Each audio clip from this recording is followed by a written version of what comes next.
একটি ইমারত তৈরি করে তার ভিতরে একটা ইট যদি খালি থাকে, একটি ইটের জায়গা যদি শূন্য থাকে, তাহলে সকলের চোখে ধরা পড়বে। ওই ইটখানা দিলে পরে বিল্ডিংটা কমপ্লিট হয়ে যায়। নবুয়তি যে ইমারত আল্লাহ তৈরি করেছিলেন, ওর ভিতরে একটা ইটের অভাব ছিল। আল্লাহ পাক আমাকে দিয়ে সেই শূন্য জায়গা পূরণ করে দিয়ে নবুয়তের মিশনকে কমপ্লিট করে দিয়েছে। রাসূলুল্লাহ বলেছে আমার পরে আর কেউ নবী হবে না। পৃথিবীর সব মুসলমানদের আকীদা, মুহাম্মদ সাল্লাল্লাহু আলাইহি সাল্লামের পরে যদি কেউ নবুয়তের দাবি করে সে কাফির, হাজার বার কাফির। তাকে যারা নবী মানবে তারাও। রাসূলুল্লাহ বলেছেন আমার পরে 30 জন মিথ্যেবাদী নবুয়তের দাবি করবে। তার মধ্যে একজন তো দাবি করছে রসুলের জীবদ্দশায়, একটা ছিল মেয়ে লোক আর একটা ছিল পুরুষ। পুরুষটার নাম ছিল মুসাইলামা কাযযাব, নামই ছিল কাযযাব। কাযযাব মানে মিথ্যাবাদী। দেখছেন অবস্থা, নামই মিথ্যাবাদী। উম্মতেরা কইল যে আপনি তো একজন নবী, আমরা সৌভাগ্য আর দুর্ভাগ্য হোক আপনারা নবী বলে মানলাম। মুহাম্মদ সাল্লাল্লাহু আলাইহি সাল্লামের কাছে প্রায় জিবরাইল আসে আর ওহী আনে, আর আপনি আমাদের কোনো ওহী দিতে পারলেন না। কয় যে কেবল না নবী হইলাম, অপেক্ষা করো, ওহী আসবে না। বেশ কিছুদিন যাওয়ার পর খুব চিন্তা ভাবনা করে কয় যে ওহী একটা আসছে। উম্মতেরা সব দৌড়ে আসছে, কি ওহী? কয় যে এইমাত্র শেষ রাত্রে জিবরাইল আসছিল, আইসে আমারে কয়ে গেল একটা সূরা নাজিল করলো। সূরাটা কি? ইন্না আতাইনাকাল আকাক ফাসাল্লি লিরাব্বিকা ওয়াজআক ইন্না শানিয়াকা হুয়াল আবলাক। উম্মতেরা কয় সর্বনাশ, এই সূরা পড়তে গেলে তো আমরা কাইসা মরে যাব। এর অর্থ তো খুব বিকায়দা। কি কি সূরা নাজিল হইল আপনার উপর? ইন্না আতাইনাকাল আকাক মানে আমি তোমাকে হুতুম পেশা দান করেছি, সুতরাং তুমি তোমার প্রভুর উদ্দেশ্যে নামাজ পড়ো আর চিৎকার মারো, কারণ তোমার শত্রুরা সাদা এবং কালো বর্ণের। আমরা তো আগামাথা কিছু বুঝলাম না, কি ওই? আচ্ছা ঠিক আছে, পয়গম্বর মুহাম্মদ সাল্লাল্লাহু আলাইহি সাল্লামকে তার উম্মতেরা নিয়ে যায় তাদের বাগানে, মাঝে মধ্যে নিয়ে যায়। নিলে পরে যে কুয়ায় পানি থাকে না, শূন্য কুয়া পানিতে ভরে যায়। যে গাছতলা দিয়ে তিনি হেঁটে যান, যে খেজুর গাছে খেজুর নাই সেই গাছতলা দিয়ে রাসূল হেঁটে গেলেন, গাছে ফল ধরে যায়। আপনি তো এরকম কিছু দেখাইতে পারেন না। তোমরা তো আমার নেও না, চলো না। যায় নিয়ে গেছে, যায় দেখে যে কুয়ার পাড় দিয়ে যায়, যে কুয়ায় পানি থাকে তা থাকে শুকায় যায়। যে গাছতলায় দিয়ে যায় ওই গাছে খোরমা থাকলে সাথে সাথে খরগো ঝরে যায়। উম্মতের কয় কি একটা কপাল পড়া নবী পাইলাম ভাগে। আল্লাহ তারে শেষ করছে দুনিয়া থেকে, জাহান্নামে চলে গেছে। সেই মহিলাটাও গেছে, সেও গেছে। রাসূলুল্লাহ বলেছেন এইরকম 30 জন মিথ্যাবাদী নবুয়তের দাবি করবে কিয়ামতের আগ পর্যন্ত। গোলাম আহমদ কাদিয়ানী, এ হলো ইতিহাসে আমরা যত পাই তার পর্যন্ত 28 জন হয়েছে। মুহাম্মদ সাল্লাল্লাহু আলাইহি সাল্লামের ইন্তেকালের পর ওকে নিয়ে হয়েছে 28 জন। কয়জন হইল? বাকি আছে কয়জন? তাই বলে কিয়ামত যে এই 2 জন হইলি আগামী বছর বা 5-6 বছরের মধ্যে কিয়ামত হবে ওইটা চিন্তা করি না। এই পৃথিবীতে একটা লোক আল্লাহ শব্দ উচ্চারণ করার যদি থাকে, কিয়ামত সে পর্যন্ত হবে না। সুতরাং বহুত দেরি আছে কিয়ামতে। তবে ওর মতো আরো শয়তান 2 জন আসবে। গোলাম আহমদ কাদিয়ানী বলল আমি পয়গম্বর, আমি নবী, আমার উপরে ওহী আসে। তো তার সঙ্গে ওই যুগের বড় আলেম মাওলানা আতাউল্লাহ শাহ বুখারী রহমতুল্লাহ আলাইহি, তিনি বললেন আচ্ছা তুমি যে নবুয়তের দাবি করো, এই শক্তি তুমি পাও কই? কয় যে আমার শক্তি তো কোরআন, কোরআনের মধ্যেই আছে আমার কথা। কোথায়? কয় সূরা সফের মধ্যে আছে। ইয়াতি মিন বাদি ইসমুহু আহমদ। ঈসা আলাইহিস সালাম আমার ব্যাপারে ফোরকাস্ট করেছেন, ভবিষ্যৎবাণী দিয়েছেন যে আমার পরে একজন আসবে, তার নাম হবে আহমদ। আমি তো সেই আহমদ। মাওলানা বুখারী বলছেন বেকুব, ঈসা আলাইহিস সালাম যার কথা বলেছেন তার নাম, ঈসা আলাইহিস সালাম যার কথা বলেছেন তার নাম হলো ফকাত আহমদ, আর তোমার নাম হলো গোলাম আহমদ। তাহলে এতে করে বোঝা যায় ঈসা আলাইহিস সালাম যার কথা বলেছেন তুমি সেই আহমদের গোলাম, তো তুমি নবুয়তের দাবি করো কেন? গোলাম আহমদ কয় যে হুজুর আমার নামের আগে গোলাম বৈশা একটু সমস্যা হয়েছে, ঠিক, তো গোলামটারে যদি বাদ দেয় তাহলে তার আপনি আপত্তি করতে পারেন না আমি আহমদ থাকি আর আপনি আমার উম্মত হয়ে যান। আমি আমার কথা ঈসা আলাইহিস সালাম বলেছেন। মাওলানা বুখারী বলছেন, দেখো তোমার ফতোয়া অনুযায়ী তুমি বলছো নামের প্রথম অংশ বাদ দিয়া শেষের অংশ নিয়ে তোমার উপর ঈমান আনতে, তাহলে আমি আমার নাম আতা আল্লাহ, তোমার ফতোয়া অনুযায়ী আমার নামের প্রথম অংশ বাদ দিলাম, আতা গেছে, থাকছে আল্লাহ। আর আল্লাহ হয়ে বলছি তোর মতো গাধারে আমি নবুয়ত দেই নাই। এরপর এই শয়তানের মৌত হলো কোথায় বলেন, কোথায়? পায়খানার ভিতরে। এই কাদিয়ানীরা, গোলাম মোহাম্মদ কাদিয়ানী কাফের, ওরে যারা নবী বলে মানে তারাও কাফের। প্রিয় ভাই সব, পৃথিবীর 48টি মুসলিম দেশ কাদিয়ানীদেরকে নন মুসলিম মাইনরিটি হিসেবে ঘোষণা দিয়েছে রাষ্ট্রীয়ভাবে। সৌদি গভর্নমেন্ট আইন পাশ করেছে কিয়ামত পর্যন্ত কাদিয়ানীরা মক্কা মদিনায় প্রবেশ করতে পারবে না। বিগত 100 বছরের ভিতরে কোনো কাদিয়ানী মক্কা মদিনায় ঢুকতে পারে নাই। আজকে বাংলাদেশে খতমে নবুয়তের আন্দোলন নতুন কিছু নয়, দীর্ঘদিন থেকে এই উপমহাদেশে খতমে নবুয়তের আন্দোলন চলছে। এই আন্দোলন চলবে যতদিন পর্যন্ত সরকারের পক্ষ থেকে তাদেরকে নন মুসলিম মাইনরিটি ঘোষণা না করা হচ্ছে, আন্দোলন চলবেই। এদের লাশ রাস্তায় ফেলাই দিবা আর 14 কোটি মুসলমান তাকিয়ে তাকিয়ে দেখবে, তা বিশ্বাস করুন। খতমে নবুয়তের আন্দোলন যারা করেন, এই জাতির 14 কোটি মুসলমানের সমর্থন তাদের পেছনে রয়েছে।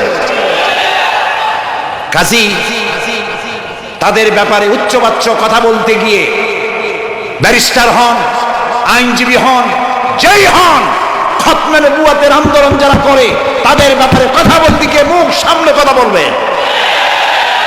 এদেশের মানুষ শহীদ হয়ে যাবে, কাদিয়ানীদেরকে বরদাস্ত করবে না। আমাদের দেশে হিন্দু, থামুন, আমাদের দেশে হিন্দু, খ্রিস্টান, বৌদ্ধ আমাদের দেশের নাগরিক অধিকার ভোগ করে না? আমাদের সমান নাগরিক অধিকার তারা ভোগ করে। কাদিয়ানীরাও হিন্দু খ্রিস্টানদের মতো নন মুসলিম মাইনরিটি হিসেবে এদেশে বসবাস করে নাগরিক সুবিধা ভোগ করবেন, কোনো অসুবিধা নাই। কিন্তু আপনি মুসলমান বলে দাবি করবেন না, শেষ নবী মানবেন না, আমরা এই ব্যাপারে কিয়ামত পর্যন্ত আপোষ করব না। কেবলমাত্র মূর্খ, দালাল, হারামখোর তারাই কাদিয়ানীদের পক্ষ অবলম্বন করতে পারে, ইমানদারেরা পারে না।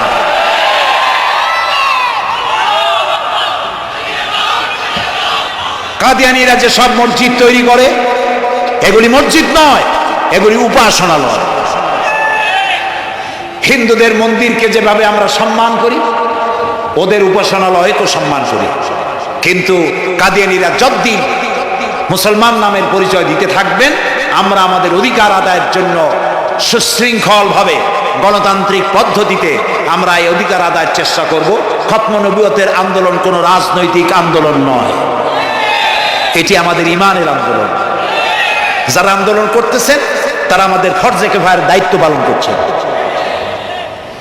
প্রিয় ভাই সব, রাসূলের প্রতি ঈমান আনতে হলে এরকম ঈমান আনতে হবে, তারপরে আর কোন নবী আসবে না। তারপরে কথা হলো তাকে অনুসরণ করতে হবে পায়ের নখকাটা থেকে শুরু করে মাথার চুল পর্যন্ত, জীবনের সব ক্ষেত্রে রাসূলের অনুসরণ করতে হবে। তিনি সেনাপতি ছিলেন, শ্রমিক ছিলেন, পিতা ছিলেন, নানা ছিলেন, স্বামী ছিলেন, ঠিক না? তিনি রাষ্ট্রপ্রধানও ছিলেন। আজকে যারা ধর্ম আর রাজনীতি আলাদা করেন তারা মুনাফিক, মুসলমান নয়, তারা কি মুনাফিক। এই জন্য আমাদেরকে মনে রাখতে হবে নবী করিম সাল্লাল্লাহু আলাইহি সাল্লাম রাষ্ট্র পরিচালনা করেছেন। যারা ধর্ম আর রাজনীতি আলাদা করে তারা মুসলমান হিসাবে আল্লাহর কাছে পরিচিত হতে পারবে না।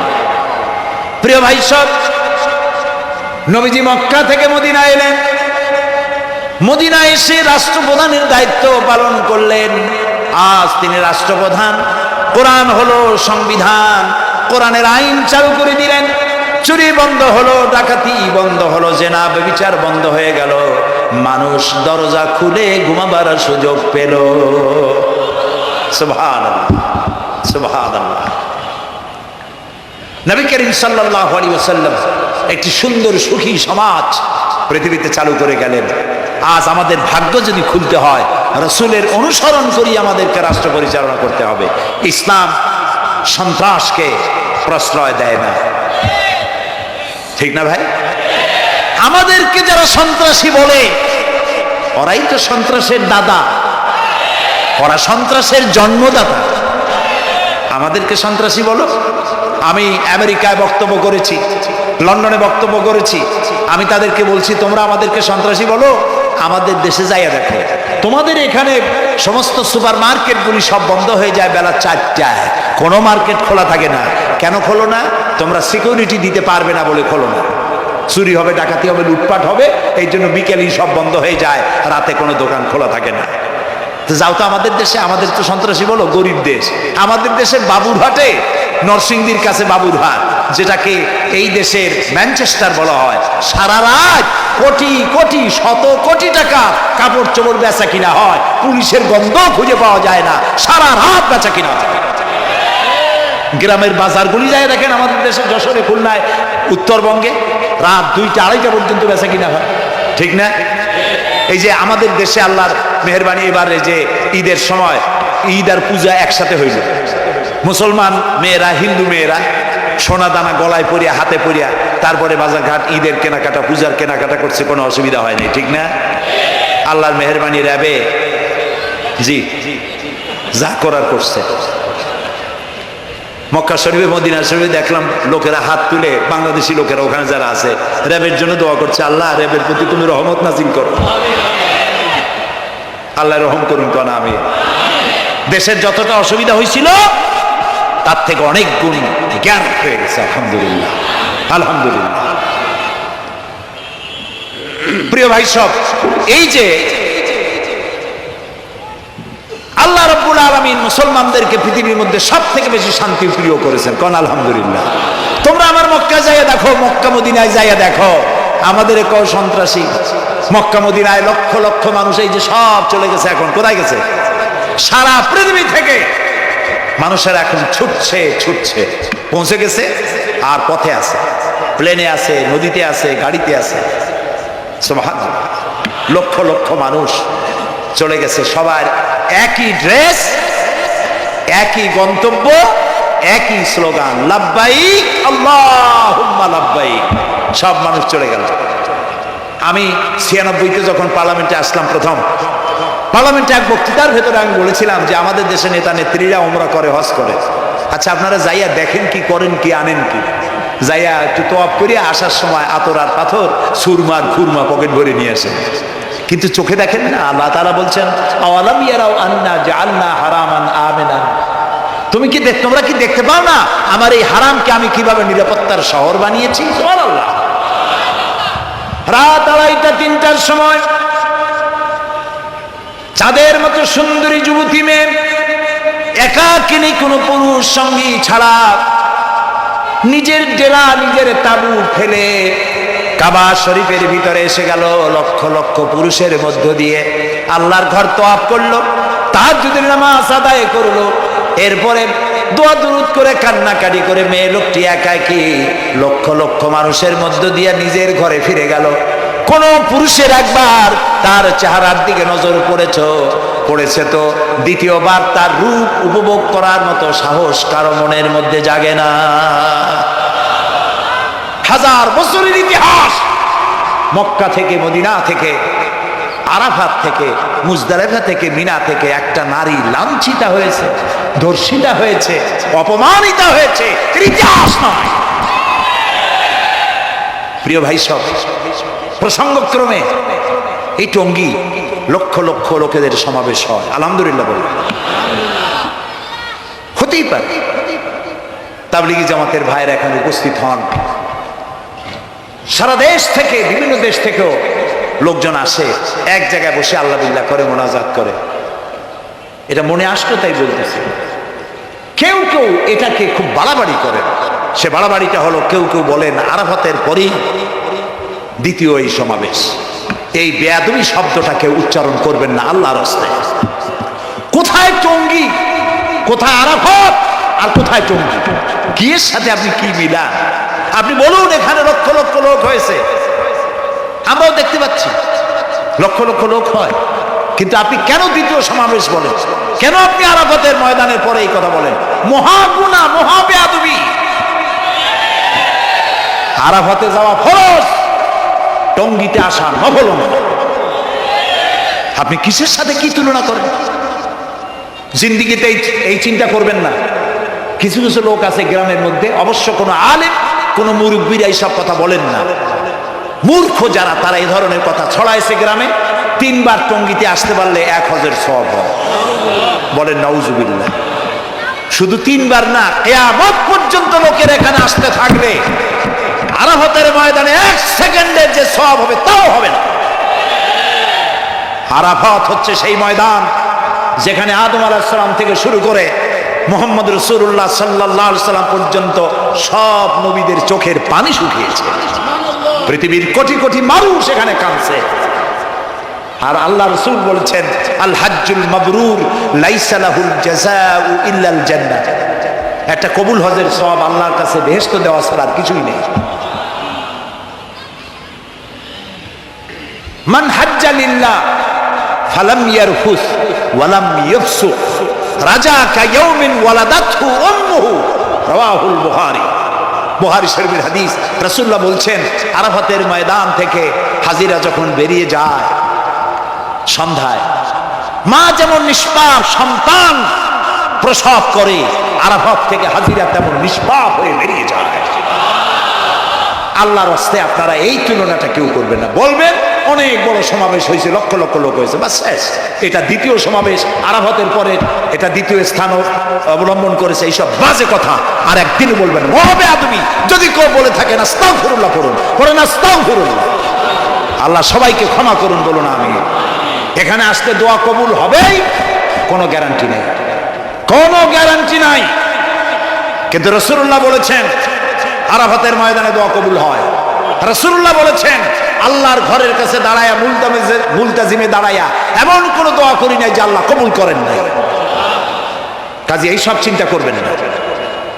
প্রিয় ভাই, সব রসুলের প্রতি ঈমান আনতে হলে রসুলের জীবনকে জানতে হবে। রসুলের জীবন আমরা অনেকেই জানি না। বাংলা ভাষায় বহুত বইপত্র বেরিয়েছে রসুলের জীবনী সংক্রান্ত। মেহেরবানি করে কিনবেন এবং পড়বেন। রসুলের প্রতি ঈমানের অর্থ হলো রসুলুল্লাহর পা থেকে শুরু করে মাথা পর্যন্ত সবটা আমল করা এবং তাকে মোহাব্বত করা। রসুলকে কি করবো আমরা? কি মোহাম্মদ সে ওয়াফা তূনে তু হাম তেরে ये जहां चीज ही क्या लोह कलम तेरे। মুহাম্মদ সাল্লাল্লাহু আলাইহি সাল্লামের সঙ্গে যদি তুমি মহব্বতের কানেকশন জুড়িয়ে দিতে পারো, তার অনুসরণ আর অনুকরণ যদি করতে পারো, আকাশ আর জমিন তো দূরের কথা, লৌহ কলম পর্যন্ত আল্লাহ তোমার জন্য করে দেবে। নবী করিম সাল্লাল্লাহু আলাইহি সাল্লামের উপর ঈমান আনার অর্থ হলো তার অনুসরণ অনুকরণ করা। 3 নম্বরে ওয়াতুজাহিদুনা ফি সাবিলিল্লাহি বিআমওয়ালিকুম ওয়া আনফুসিকুম। আল্লাহর রাস্তায় লড়াই করো জান দিয়া আর মাল দিয়া। কি দিয়ে কোন তো?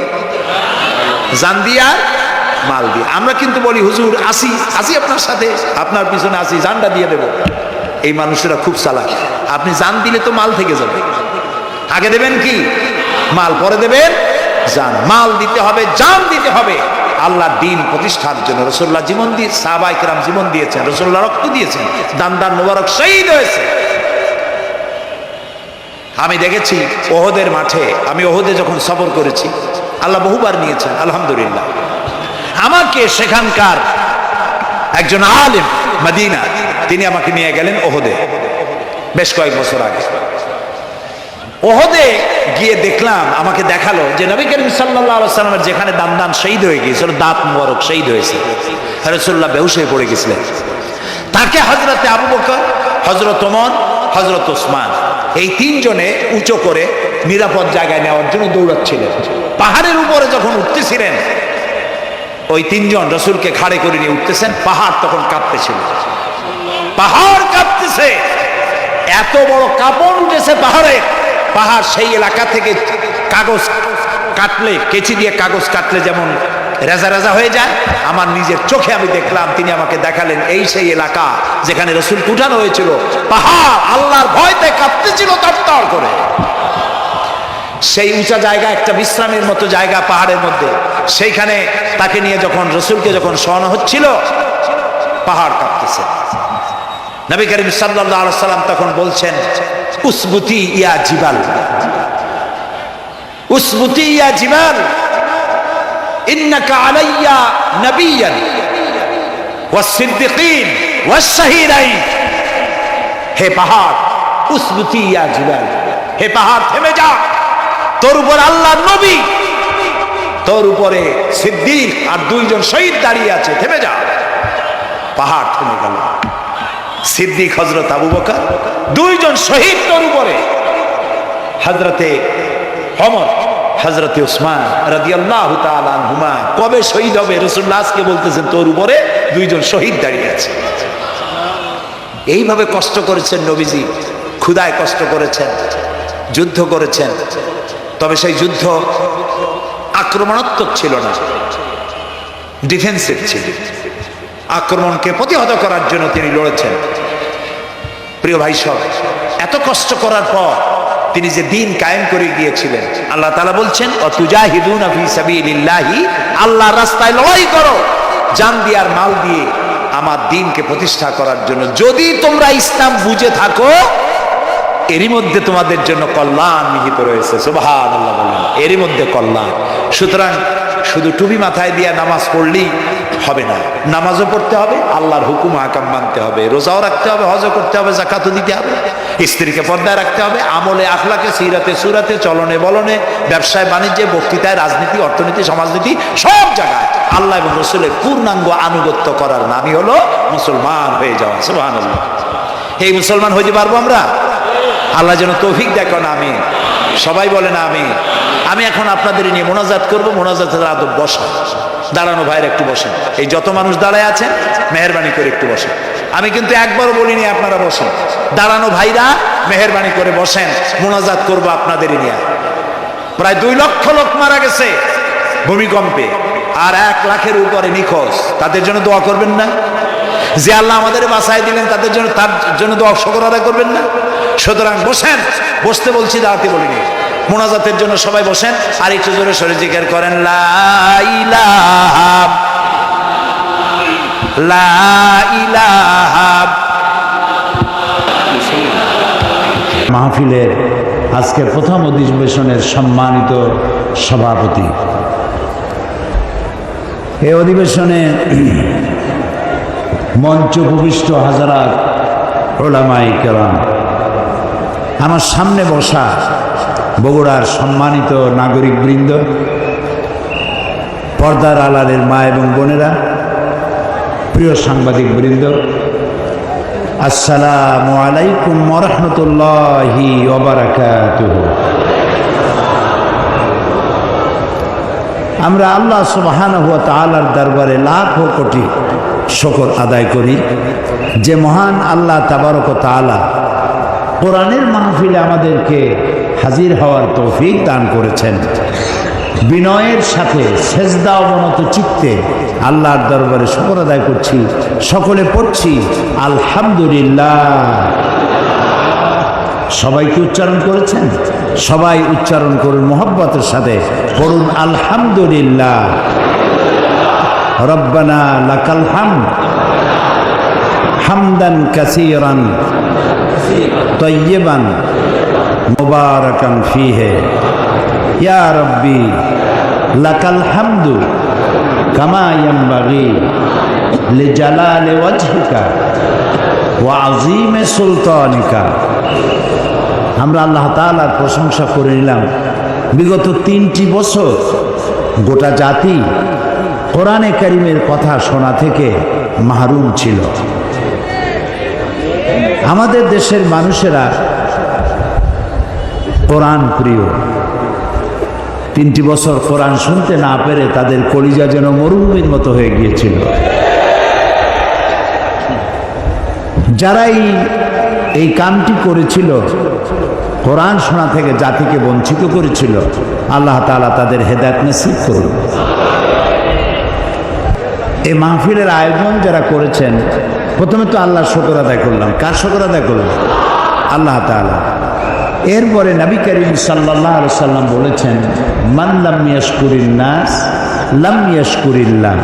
যে ব্যক্তি মানুষের কৃতজ্ঞতা স্বীকার করতে পারে না, সে আল্লাহর শুকরিয়া আদায় করতে পারে না। তো প্রথমে তো আমরা আল্লাহর কৃতজ্ঞতা স্বীকার করলাম যে তিনি বছর পরে হলেও আমাদেরকে কোরআন শোনার সুযোগ করে দিয়েছেন, আলহামদুলিল্লাহ। এটা আমাদের কলিজা, সুবহানাল্লাহ। আরে ভালোভাবে কোন সুবহানাল্লাহ। এটা আমাদের কলিজা, এটা আমাদের রূহ, এটা আমাদের জীবনের বেঁচে থাকার, সম্মানের সাথে বেঁচে থাকার দলিল। তো এই কোরআন শোনার জন্য বগুড়ায় দারুস সুফা ট্রাস্ট আয়োজন করেছে। বগুড়া জেলার সম্মানিত জেলা প্রশাসক ডিসি সাহেব এবং সুপারিনটেন্ডেন্ট অফ পুলিশ, ওসি সাহেব, রাজনৈতিক নেতৃবৃন্দ, ব্যবসায়ীবৃন্দ সবাই সহযোগিতা করেছে, আলহামদুলিল্লাহ। কোরআনের মাহফিল, এখানে কোনো আওয়ামী লীগ নাই, এখানে কোনো বিএনপি জামাত নাই, এখানে কোনো জাতীয় পার্টি নেই, এখানে সকলের পরিচয় মুসলমান। সুবহানাল্লাহ বলুন। সকলের পরিচয় কি? এই কোরআনের সাথে কারো কোনো দ্বিমত থাকতে পারে না, তাহলে তো সেই ইমানই নষ্ট হয়ে যাবে, ঠিক না ভাই? বগুড়ায় হিন্দুরা আছে না? আমরা হিন্দুদেরকেও স্বাগত জানাই কোরআনের মাহফিলে, তাদেরকে স্বাগতম বলছি। কারণ কোরআন শুধু মুসলমানদের জন্য নয়। আল্লাহ কি শুধু মুসলমানদের? আল্লাহ কি কোরআন শরীফে সূরা ফাতিহায় এরকম বলেছেন, আলহামদুলিল্লাহ রব্বিল মুসলিমিন? কি বলেছেন? আলহামদুলিল্লাহ রব্বিল আলামিন, তিনি সকলের রব। আর যে কোরআন নাজিল করেছে, এটা ঘুরাই দাও, এটা মুভ করো। আর যে কোরআন নাজিল করেছেন, সে কোরআনটাও সকলের, যিকরুল লিল আলামিন। আর যার উপরে নাজিল হয়েছে তিনি হচ্ছেন রাহমাতুল লিল আলামিন, তিনি সকলের জন্য রহমত। কথা কি বুঝতেছেন? যিনি নাজিল করেছেন তিনি সকলের, যার উপরে নাজিল করেছেন তিনিও সকলের, যে জিনিসটা নাজিল করেছেন তাও সকলের। তাও তো সুবহানাল্লাহ কইতে পারলেন না? হ্যাঁ, যত সুবহানাল্লাহ কবেন জান্নাতের মধ্যে তত আপনার জন্য বড় বড় বিল্ডিং তৈরি হবে। খালি কবেন সুবহানাল্লাহ, আলহামদুলিল্লাহ, আল্লাহু আকবার। সৌদি আরবে গেছেন না হজ করতে লোকেরা, যাই দেখবেন সারা রাস্তায় লেখা আছে লা তানসা যিকরুল্লাহ, আল্লাহর জিকির ভুলে যেও না, উযকুরুল্লাহ, আল্লাহর জিকির করো, আল্লাহু আকবার, সুবহানাল্লাহ, আলহামদুলিল্লাহ। এইগুলোই রাস্তা ভরা, যেদিক যাবেন সেদিকে আপনাকে স্মরণ করায় দিবে আল্লাহর জিকির ভুলে যেও না, সুবহানাল্লাহ, সুবহানাল্লাহ। তো আজকে এখানে আমাদের আহলে হাদিসের ভাইয়েরা, তারাও স্যাক্রিফাইস করেছেন। এখানে ব্যবসায়ী নেতৃবৃন্দ, তারাও স্যাক্রিফাইস করেছেন, আলহামদুলিল্লাহ। সকলের স্যাক্রিফাইসে কোরআন শোনা সহজ হয়েছে। সব থেকে বড় শুকরিয়া আল্লাহ তাআলার, যে তিনি দয়া করে সুযোগটা করে দিয়েছেন। আমি আপনাদেরকে কোরআন শোনাতে এসেছি, কোরআন শোনাবো ইনশাআল্লাহ। তবে একটা কথা আপনাদের জেনে রাখা ভালো, লোকেরা আমাকে মুফাসসিরে কোরআন বলে, আমি তো জানি আমি কি, আমি মুফাসসিরে কোরআনের যোগ্য নই, আমি কোরআনের তালিবে ইলম, কোরআনের ছাত্র। সুবহানাকা লা ইলমা লানা, আমার কাছে কোনো জ্ঞান নাই, ইল্লা মা আল্লামতানা, যদি আমার মনিব আমাকে কিছু বলতে দেন তাহলেই বলতে পারবো। আলাইহি তাওয়াক্কালতু ওয়া ইলাইহি উনীব, আমি আমার রবের দিকে ফিরে যাচ্ছি, তিনি যদি দয়া করে আমাকে কিছু বলার তৌফিক দেন, এমন কিছু কথা যা আমার জন্য হেদায়েত হবে, গোটা মিল্লাতের জন্য হেদায়েত হবে, সেই জাতীয় কথা আল্লাহ যেন আমাদের দিয়ে বলান, এবং ভদ্রতার সাথে, আদবের সাথে সে কথাগুলো যেন আমরা আত্মস্থ করতে পারি, এ তৌফিক যেন তিনি আমাদেরকে দান করেন। তো আমি আগে একটা ভূমিকা দিয়ে নেই, তারপরে তাফসীর করবো ইনশাআল্লাহ। ভূমিকাটা কোরআন শরীফের না। কোরআন শরীফের ভূমিকা দেওয়ার মতো ক্ষমতা পৃথিবীর কারোরই নেই। এটা হাত দেওয়ার উপায় নাই। এটা প্রথমেও না, শেষেও না, মাঝখানেও না। এটা সম্পূর্ণটা সলিড। এটা কার? আল্লাহ তাআলা। সুতরাং আল্লাহ তাআলার কালামের ভূমিকা দেওয়ার মতো বেয়াদবি ধৃষ্টতা কেউ করতে পারবে না। আমি আমার আলোচনার একটা ভূমিকা দিচ্ছি। আমরা 3 জায়গায় ভুল করেছি জীবনে। কয় জায়গায় ভুল করেছি? একটু মুখস্থ রাখেন, কাজে লাগবে। জীবনে 3টি জায়গায় মারাত্মক ভুল করেছি, যে ভুলের খেসারাত আমাদেরকে দিতে হবে যতদিন না আমরা এই ভুলকে সংশোধন করছি। 1 নম্বর ভুল করেছি, আমরা ইসলামকে মনে করেছি গতানুগতিকভাবে একটা ধর্ম, আর কোরআন শরীফকে মনে করেছি গতানুগতিকভাবে একখানা ধর্মীয় পুস্তক। আর মুহাম্মদ সাল্লাল্লাহু আলাইহি ওয়াসাল্লাম বলেন, সাল্লাল্লাহু আলাইহি ওয়াসাল্লাম, তাকে মনে করেছি শুধুমাত্র একজন ধর্মীয় নেতা।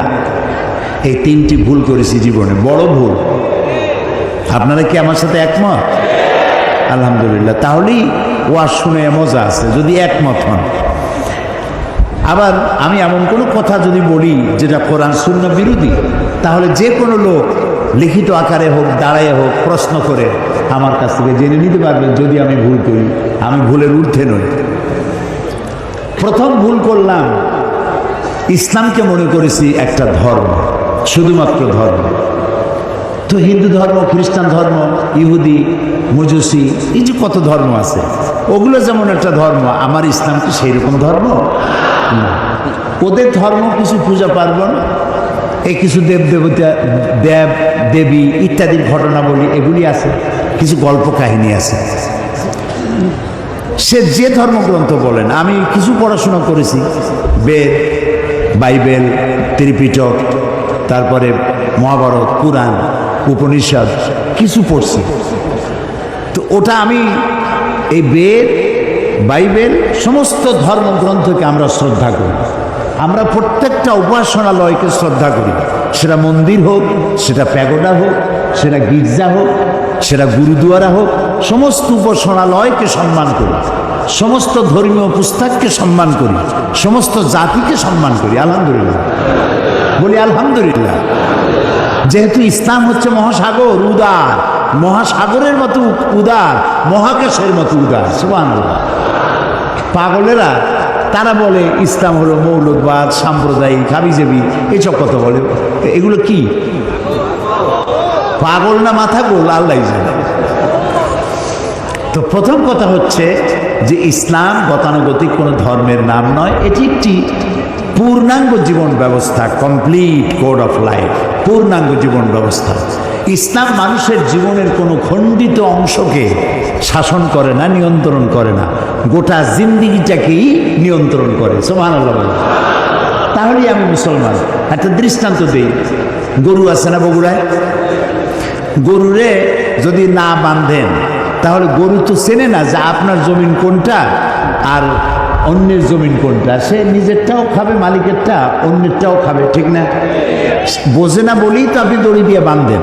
দড়ি দিয়ে বাঁধতে থইলে সে তার নির্দিষ্ট এরিয়ার দড়ি যদ্দূর যাবে অদ্দূর খাবে, এর বাইরে যাবে না।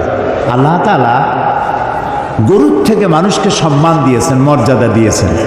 সেই জন্য প্রকাশ্য কোনো দড়ি দিয়ে বাঁধেন নেই। আল্লাহ তাআলা একটা অদৃশ্য দড়ি দিয়ে বাঁধছেন। সেই দড়িটার নাম হলো ঈমান। সেই দড়িটার নাম কি? ঈমান। লা ইলাহা ইল্লাল্লাহু মুহাম্মাদুর রাসূলুল্লাহ। পড়েন লা ইলাহা ইল্লাল্লাহ, লা ইলাহা ইল্লাল্লাহ, লা ইলাহা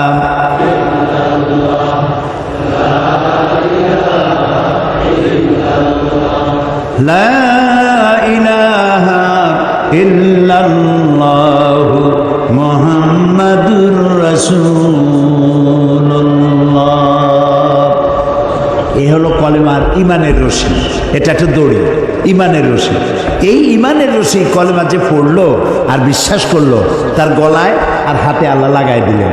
লাগাই দিয়ে বললেন এইটা হলো মদ, এইটা হলো জেনা, এটা হলো সুদ, এটা হলো ঘুষ, এটা হলো আইল ঠেলা, এটা হলো ওজনে কম দেওয়া, ওইটা হলো খাদ্যে ভেজাল দেওয়া। তিলকা হুদুদুল্লাহ, এই হলো আল্লাহর বর্ডার। সুবহানাল্লাহ, সুবহানাল্লাহ। এই হচ্ছে আল্লাহর বর্ডার। ফালা তাকরাবুহা, খবরদার এই বর্ডার ক্রস করা তো দূরের কথা, এর বাইরেও যেও না, এটার কাছেও যেও না। সুবহানাল্লাহ, সুবহানাল্লাহ বলেন। তো ইমানের রশিদি আমাকে বাঁধা হয়েছে, আর আমার জীবনটাকে নিয়ন্ত্রণ করেছে ইসলাম। আমি ইসলামের কোনো খণ্ডিত অংশকে মানতে পারি না। নামাজ, রোজা, হজ, যাকাত করব কোরআনের কথা মতো, আর বাকি জীবনের বিস্তীর্ণ অঙ্গন ছেড়ে দেব নফসের উপরে, অন্য কারোর উপরে। এটা আর যাই হোক মুসলমান হইতে পারবে না, এটার নাম ইসলাম নয়। বুঝে আসছে কথা? তাহলে ইসলাম গতানুগতিকভাবে অন্যান্য ধর্মের মতো একটি ধর্ম নয়, এটি পূর্ণাঙ্গ জীবন ব্যবস্থা। গেল এক। 2 নম্বরে এই কোরআন, একে মনে করেছি ইবাদতের কিতাব। এখানে নামাজ আছে, রোজা আছে, হজ আছে, যাকাত আছে, এটা ইবাদতের কিতাব। আচ্ছা ভাই, আপনার কমন সেন্সকে জিজ্ঞেস করুন, আপনার সাধারণ জ্ঞানকে জিজ্ঞেস করুন। শুধু যদি নামাজ, রোজা, হজ, যাকাতের কথা হয়, তাহলে তো এক পারা নাজিল করলেই হইতো। বলেন আপনারা, এক পারায় হইতো না? সেই তো বেশি, টু মাচ, নামাজ, রোজা, হজ, যাকাত। কিন্তু 30 পারা নাজিল হইল কোরআন শরীফ। যেখানে এক পারা নাজিল করলে হইতো, সেখানে 30 পারা আল্লাহ নাজিল করলেন। তাহলে কোরআন শরীফটা আছে কি, সেটা তো আমাকে বুঝতে হবে। এটা বেদ না, এটা বাইবেল না, এটা ত্রিপিটক না, এটা জিন্দাবিস্তা না, এটা কোরআন। এটা কি বলে? এটা হচ্ছে কোরআন। এর মধ্যে সব আছে যা অন্যদের কাছে নাই। অন্যরা, আমি আগেই বলেছি, আমি কিন্তু কোনো ধর্মকে, কোনো ধর্ম পুস্তককে কখনো খাটো চোখে দেখি না, জীবনেও দেখিনি, আজও দেখবো না, ভবিষ্যতেও দেখবো না। আমি তাদেরকে সম্মান করি। কিন্তু আপনারা পড়াশোনা করেন, আপনারা দেখেন, বেদ সম্পর্কে কথা আছে যে ব্রাহ্মণরা ছাড়া বেদ যদি লোয়ার কাস্ট, বর্ণশ্রেণীর হিন্দুরা যদি স্পর্শ করে 14 গোষ্ঠী নরকে যাবে। কিন্তু কোরআন শরীফ সম্পর্কে কি এই কথা আছে যে হুজুররা, মৌলানা আলমগীর সাহেব আর সভাপতি সাহেব, এই যে মৌলানা যারা আছে, ওনারা ছাড়া সাধারণ মানুষের কোরআন ধরলে হাবিয়া দুজবে যাবে? আছে এরকম কথা? নাই। আল্লাহ তাআলা এটাকে বানাইছেন হুদান লিন্নাস, মানব গোষ্ঠীর জন্য হেদায়েতের কিতাব। সুবহানাল্লাহ। কাজে এটা, এর মধ্যে আল্লাহ সব বলেছেন। আমাদের কপাল খারাপ, যার জন্য আমরা এটা পড়ি নেই। যদিও পড়েছি, শুদ্ধ হয়নি, অশুদ্ধ তেলাওয়াত করেছি, পড়তেও জানি না, তেলাওয়াত তো জানিই না, বোঝা তো দূরের কথা। এই যে হাজারো হাজার মানুষ এখানে, আমি যদি জিজ্ঞেস করি কোরআনে কারীমকে বিশুদ্ধভাবে তেলাওয়াত করতে পারেন কয়জন, যদি হাত তুলতে বলি, তাহলে হাত কি বেশি উঠবে না কম উঠবে?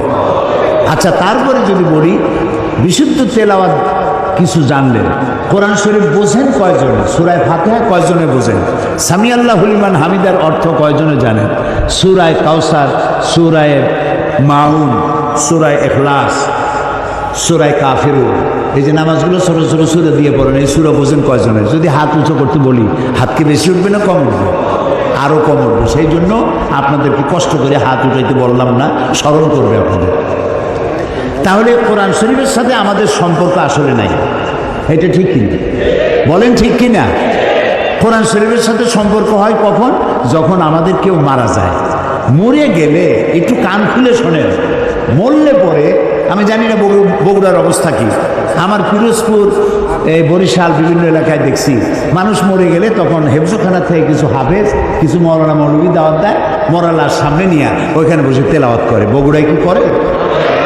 হ্যাঁ, করে। আচ্ছা, এবার আপনি আপনার বিবেককে জিজ্ঞেস করুন, লোকটা তো মারা গেছে, লোকটা কি করছে? সে কি শুনতেছে? তো সে যখন শুনছে না, তখন তারে মরা মানুষটারে কোরআন শুনে লাভ কি? আহারে আহারে কপাল, আহারে কপাল। মরা মানুষকে কোরআন শোনায় লাভ নাই। আল্লাহর নবী বলেছেন, মুমূর্ষ ব্যক্তির কাছে বসে কেউ যদি সূরা ইয়াসিন তেলাওয়াত করে, তাহলে আল্লাহ রাব্বুল আলামিন মুমূর্ষ ব্যক্তির মৃত্যুর আযাবকে কমাইয়া দিবে। তো যখন মরতে পড়ছিল সেই সময় পড়েন নাই, ছেলেটারে কোরআন শিখান নাই, মেয়েটারে কোরআন শিখান নাই, বউতেও জানেন না, নিজেও জানেন না, মরে গেছেন। মৌলভী সাহেবদের মৌলভী সাহেবদেরকে ই করে কি না আনিয়া, ভাড়া বললাম না শব্দটা বেয়াদবি হয়ে যাবে, তাদেরকে নিয়ে আসছেন, আনার পরে ওনারা তেলাওয়াত করলেন। এখন বোঝে ওরা তো ছাত্র মানুষ, হেফজখানা থেকে 20 জন ছাত্র নিয়ে এসছে, ছাত্র ছোট মানুষ। ওরা তেলাওয়াত করতে গিয়ে যদি মনে মনে ভাবে যে যদি 1000 টাকা দেয় তাহলে ভাগু পাবো, 25 জন আসছি, 50 টাকা না 60 টাকা, ওই ভাগে কত পাবে সেই চিন্তাও করতেছে, তেলাওয়াত করতেছে। তো সে যখন ভাগে পাবে কত এই চিন্তা করে তেলাওয়াত করতেছে, আল্লাহর কসম কোনো সওয়াব হবে না। তো কোনো সওয়াবও হইল না, মুদ্দারেও শুনল না, মেহনত বরবাদ, গুনাহ লাজেম, কোনো কাম হইল না। মরা মানুষে কোরআন শুনবার জন্য কোরআন আসে নাই, জিন্দা মানুষে কোরআন শুনবার জন্য কোরআন নাজিল হয়েছে। সুবহানাল্লাহ। তাহলে 2 নম্বরের ভুল করছি, কোরআনটা বিশুদ্ধ তেলাওয়াত করি নেই, কোরআনটা বুঝি নেই। এর ব্যাখ্যা আমি সামনে গিয়ে দেবো, আমি ভূমিকার কথা বলে শেষ করতেছি। 3 নম্বরে আর একটা ভুল করছি, মুহাম্মদ সাল্লাল্লাহু আলাইহি সাল্লামকে শুধুমাত্র একজন ধর্মীয় নেতা, অন্যান্য ধর্মের নেতা আছে যেমন আমি নাম নিলাম না কারো, ওই রকম ইসলাম ধর্মের নেতা মুহাম্মদ সাল্লাল্লাহু আলাইহি সাল্লাম। আসলে কি তাই? আল্লাহ তার নবীকে শুধু মুসলমানদের জন্য নেতা বানান নাই। রব্বুল আলামিন কোরআনে কারীমের মধ্যে বলেছেন, কুল ইয়া আইয়ুহান নাসু ইন্নী রাসূলুল্লাহি ইলাইকুম জামিআ।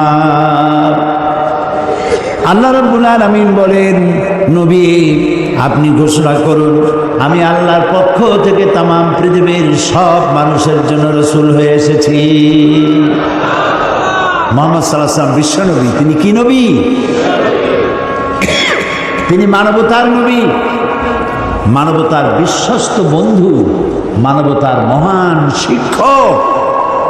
তার মতো সম্মানী আল্লাহর পরে, জমিনের উপরে, আরশের নিচে আর কেউ নাই। ভালো করে কোন সুবহানাল্লাহ। এত সম্মান আল্লাহ তাকে দিয়েছেন, এরকম সম্মান পৃথিবীতে কেউ পায় না। বিশাল সম্মানের অধিকারী তিনি। সেই মুহাম্মদ সাল্লাল্লাহু আলাইহি সাল্লামকে আমরা বানাইলাম, তিনি একজন ধর্মীয় নেতা মাত্র। তিনি শুধু ধর্মীয় নেতা নন, পৃথিবীর সাদা এবং কালো মানুষের ব্যবধান দূর করছেন তিনি। তিনি নারীর অধিকার দিয়েছেন, শিশুর অধিকার দিয়েছেন, শ্রমের মর্যাদা দিয়েছেন। আজকে রিক্সাওয়ালা দেখে যুবক ছেলে কলেজে বা হাই স্কুলে পড়ে, রিক্সাওয়ালার দাড়ি পাকা, এই রিক্সা এদিকে আসো, তুমি তুমি করে কথা বলে। আমাদের ওদিকে বলে, বগুড়ায় বলে না, বলে আহারে। ওই রিক্সাওয়ালার বয়সের চাইতে তার নাতির বয়স হবে, সে তাকে, যেহেতু সে শ্রমিক কাজ করে খায়, কাজী তার দাম নাই। ঘুষ খায় যেগুলাই, ওগুলোর দাম আছে। রিক্সাওয়ালার পয়সার চাইতে হালাল পয়সা কার আছে আমার তো জানা না। কি যে কষ্টটা করে, সারাটা দিন অমানবিক পরিশ্রম করে, মাথার ঘাম পায়ে ফেলাইয়া পয়সা অর্জন করে। আর তুমি তোমার বয়সে বড়, বাপের বয়সী, দাদার বয়সী, তুমি ছাড়া কথা বলতে পারো না, তোমার লজ্জা হওয়া উচিত। তুমি যুবক, এমএ পাস করেছো, চাকরি বাকরি নাই, বিয়ে একটা করে শ্বশুরের গাড়ি গিয়ে চড়ছো। হাল চাষ করো না, ইজ্জত যাবে। এমএ পাস করছো তো, বেবি ট্যাক্সি চালাবে না, ইজ্জত নষ্ট হবে। তারপরে এই বগুড়ায় বটবটি না কি আছে, চটপটি না কি বলে, বটবটি, বটবটি, নসিমন, বসিরন, কসিমন, এগুলো হাত দিলে ইজ্জত নষ্ট হবে। তুমি এমএ পাস করলেও রিক্সাওয়ালার দাম বেশি আল্লাহর কাছে, কারণ রাসূল বলেছেন, আল কাস, কান্দা ছাড়া ভাষা নাই। ভাষা আছে? কোনো হুঁশ ছিল আমাদের? কোনো জ্ঞান ছিল? আল্লাহ রাব্বুল আলামিন বলেন, আল্লাহু আখরাজাকুম মিন বুতুনি উম্মাহাতিকুম লা তা'লামুনা শাইআ। মায়ের গর্ভ থেকে এমন অবস্থায় বের করে এনেছি যখন তোমার কোনো হুঁশ নাই, জ্ঞান নাই, কথা বলতে পারো না। পায়খানার ভিতরে পড়ে থাকো, ট্যা ট্যা করে কান্দা ছাড়া পথ নাই, পানির পিপাসায় গলা শুকায় যায়, কান্দা ছাড়া পথ নাই, মনের তোমার মুখের কোনো ভাষা নাই কান্না ছাড়া। আমি তোমার এমন আল্লাহ, আমি তোমার এমন স্রষ্টা, আমি তোমার এমন রব, তোমার ভাষা নাই বলে মায়ের কলিজার ভেতরে আমি তোমার প্রতি এক দুর্বিনীত মহব্বত পয়দা করে দিয়েছি। তোমার কান্না তোমার মায়ের বুকের মধ্যে শেল বিঁধে যায়। তুমি যখন কাঁদো, কান্নার আওয়াজ যখন মায়ের কানে চলে যায়, হাজারো কাজ ফেলে মা দৌড়াইয়া বাচ্চারে কোলে না। কি খাবে কেউ তৈরি করে না। আল্লাহ রাব্বুল আলামিন বলে, বান্দারে দুনিয়ায় আসার আগে তুমি কি খাবে, খাবারের বন্দোবস্ত আমি আল্লাহ করেছি, আমি এমন স্রষ্টা। তুমি দুনিয়া আসার 6 মাস আগে তোমার মায়ের বুকের ওপরে তোমার খাদ্য গরম করে আমি আল্লাহ রিজার্ভ করে রেখে দিয়েছি। সেই খাদ্য শুধু খাদ্য নয়, রোগের প্রতিষেধক, এটা ওষুধ। আজ বিজ্ঞানীরা, চিকিৎসা বিজ্ঞানীরা বলছেন মায়ের দুধ সন্তানের খাদ্যের, মায়ের দুধের চাইতে কোনো বিকল্প কিছুই নাই। সন্তান পৃথিবীতে এলে মায়ের প্রথম দুধটা, গ্রামে গঞ্জে অশিক্ষিত এলাকায় প্রথম দুধটা ফেলে দেয়, এটাকে মনে করে এটা খারাপ, এটা খাওয়াতে নাই, তাহলে ধনুষ্টঙ্কার হবে, হাবিজাবি কথা বলে। আল্লাহ দুধ বানাইছে বাচ্চার ধনুষ্টঙ্কার হওয়ার জন্যে। মায়ের ওই প্রথম দুধটা হচ্ছে সন্তানের জন্য সমস্ত রোগের প্রতিষেধক। সে ছিল পেটের ভিতরে একটা কাভারের মধ্যে, ওখানে কোনো জার্ম ছিল না, কোনো রোগ জীবাণু ছিল না। ও পৃথিবীতে এসেছে যেখানে অক্সিজেনের ভেতরে জার্ম রয়েছে, বাতাসের ভিতরে জার্ম রয়েছে, যার পরিবেশটা খারাপ হয়ে আছে। মানুষের শ্বাস প্রশ্বাসে নিঃশ্বাসে হাজারো রোগ জীবাণু ঘুরছে। এই রকমের একটা পৃথিবীতে এসেছে। আসার পরে কচি স্বাস্থ্য, কচি শরীর, কচি হার্ট, কচি লাংস, সেটাকে প্রতিরোধ করবে কি করে? সেজন্য আল্লাহ পাক মায়ের দুধের ভিতরে সমস্ত রোগের প্রতিষেধক দিয়ে দিয়েছেন। সুবহানাল্লাহ। আজকের বিজ্ঞানীরা তা স্বীকার করেছেন। অনেক মা তার সন্তানকে দুধ দেন না, নিজের শরীর স্বাস্থ্য ভালো রাখার চিন্তা করে বাচ্চাকে দুধ খাওয়ান না। এটা অত্যন্ত নির্মম কাজ। বাচ্চাকে দুধ খাওয়ালে বাচ্চার সাথে মায়ের মহব্বত বাড়ে। ইউরোপে, আমেরিকায় মাকে মা বলে ডাকে না, বাপকে শ্রদ্ধা করে না, সম্মান করে না। তার কারণ সেখানে মায়েরা তার সন্তানদেরকে কোলে নেয় না, সন্তানদেরকে ফিডার খাওয়ায়। আর আমি নিজের চোখে দেখেছি মায়েরা ইউরোপে, আমেরিকায় যখন শপিং এ আসে, তখন রাস্তায় যখন আসে, তখন ওই পুশ চেয়ার গুলিতে বাচ্চাকে শোয়াইয়া বাচ্চা এভাবে পুশ চেয়ারে করে ঠেলে নিয়ে যায়, আর কুত্তার বাচ্চাগুলি কোলে করে ঘুরে বেড়ায়। কুত্তার বাচ্চা কোলে নেয়, নিজের বাচ্চা পুশ চেয়ারে করে ঠেলে। সেই জন্য মায়ের প্রতি সন্তানের মহব্বত হয় না, সন্তানেরও মায়ের প্রতি কোনো শ্রদ্ধা জাগে না। আল্লাহ কি ব্যবস্থা মায়ের কলিজার মধ্যে মহব্বত পয়দা করে দিয়েছেন আল্লাহ পাক। মায়ের বুকের দুধের ভিতরে আল্লাহ রাব্বুল আলামিন, আল্লাহ পাক বলছেন, আমি মানুষ সৃষ্টি করেছি আর তার সমস্ত প্রয়োজন মিটিয়েছি, তার খাবারের সব প্রয়োজন মিটিয়ে দিয়েছি। দুধটাকে ঘন করি নাই হজম করতে পারবে না বলে, ওই দুধটা সামান্য পাতলা করে দিয়েছি, ওর ভিতরে সামান্য মিষ্টি দিয়েছি। দুধের বোটার ভিতরে একটা ছিদ্র দিলে, চোষা মারলে পরে অনেকগুলি দুধ বেরিয়ে এসে গলাটা আটকে যেত, তোমার কচি কণ্ঠ গলা আটকে যেত, শ্বাস করতে পারতে না। এজন্য মায়ের স্তনের বোটার ভিতরে সূক্ষ্ম সূক্ষ্ম 32টা ছিদ্র করে আস্তে করে দুধ বার করে তোমার জীবন আমি বাঁচাইছি। খলাকাল ইনসান, মানুষ সৃষ্টি করেছি আমি আল্লাহ পাক। সুতরাং যে আল্লাহ পাক এ মানুষ সৃষ্টি করলেন আর মায়ের কলিজার ভিতরে মহব্বত পয়দা করে দিলেন, সে আল্লাহ পাক বলছেন, খবরদার ওই মাকেও যেন আবার ভুলে যেও না। মাকে সম্মান করে করো, মা বাপকে মহব্বত করো, তাদেরকে শ্রদ্ধা করো। বউ পাইয়া, সুন্দরী স্ত্রী পেয়ে মায়ের কথা ভুলে যেও না। অনেক সাহেব আছে মায়ের কথা ভুলে যায়, স্ত্রীর কথা অনুযায়ী মায়ের উপরে অত্যাচার করে, এরকমও বহুত আছে। আল্লাহ পাক বলছেন, শোনো, وَقَضَى رَبُّكَ أَلَّا تَعْبُدُوا না'বুদু ইল্লা ইয়্যাহু ওয়া বিল ওয়ালিদাইনি ইহসানা। তোমার প্রভুর পক্ষ থেকে ফয়সালা হয়েছে, চূড়ান্ত সিদ্ধান্ত হয়ে গিয়েছে, আমি আল্লাহর ইবাদতের পর তোমার মা বাপের ইহসান করবে, খেদমত করবে, তাদের জন্য উপকার করবে, তাদেরকে ভালোবাসবে। আল্লাহ রাব্বুল আলামিন বলেন মা বাপের সঙ্গে কেমনে কথা বলবে, তাদের সাথে কিভাবে আচরণ করবে, আল্লাহ তাও শিখিয়ে দিয়েছেন। আল্লাহ পাক বলেন ওয়ালা তাকুল লাহুমা ওয়া কুল লাহুমা কাওলান কারীমা। মা বাপের সাথে সম্মানজনক কথা বলো। ওয়া কুল লাহুমা কাওলান কারীমা, সম্মানজনক কথা বলো। মাথায় ঝাঁকি দিয়ে রাগ করে চোখ মোটা করে কথা বলো না। তুমি সন্তান, তোমার জন্য সবচাইতে বড় পীর তোমার আব্বা, তোমার আম্মা, ঠিক কিনা কর? ছেলের জন্য, মেয়ের জন্য, সন্তানের জন্য সবচাইতে বড় পীর কে? বাপ মা। এটা ভালো করে মনে রাখতে হবে। আপনার মৌলানা সাহেবদের দোয়া, পীর সাহেবদের দোয়া কবুল হতেও পারে, নাও হতে পারে, 50-50 সম্ভাবনা আছে, আবার সম্ভাবনা নাই। কিন্তু মা বাপের দোয়া কবুল হবে 100% সিউরিটি রয়েছে। রাসূলুল্লাহ বলেছেন 3 জনের দোয়া কবুল হবে, মুস্তাজাবুদ দাওয়া। কয়জনের দোয়া কবুল হবে?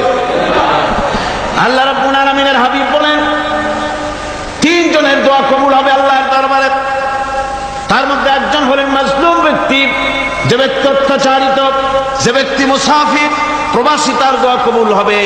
আর মা বাপ যদি সন্তানের জন্য দোয়া করে, ওই দোয়া আল্লাহ রাব্বুল আলামিনের দরবারে মঞ্জুর হয়ে যায়। আল্লাহ রাব্বুল আলামিন মা বাপ সম্পর্কে বলেন মা বাপের জন্য আমার কাছে দোয়া করবি বান্দারা, আমার কাছে দোয়া করবি। দোয়াটা আল্লাহ পাক শেখাচ্ছেন, রব্বিরহামহুমা কামা রব্বায়ানি সাগীরা। পড়েন সবাই, রব্বিরহামহুমা কামা রব্বায়ানি সাগীরা। একটু জিকির করেন লা ইলাহা